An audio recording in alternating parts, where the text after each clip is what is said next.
Amb objectius diferents, els dos equips de màxima categoria de la comarca, el Peralada i el Figueres, reprendran la lliga regular després de les festes nadalenques.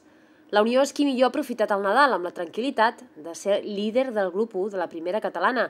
tot i que sense massa marge, ja que el seu immediat perseguidor, el Mollet, el segueix amb un punt menys i l'obliga a treure els 3 punts del camp del Ripollet, el seu proper rival.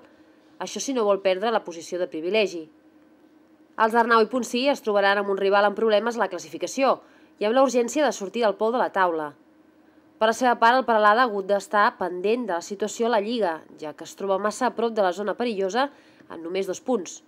Els blanquiverds van tancar l'any amb un balanç de només 4 victòries i 3 empats, amb la qual cosa no pot deixar escapar els 3 punts de casa seva davant del Farners en el proper enfrontament lliguer, un rival que fora de casa només ha sumat 7 punts dels 20 que ha aconseguit.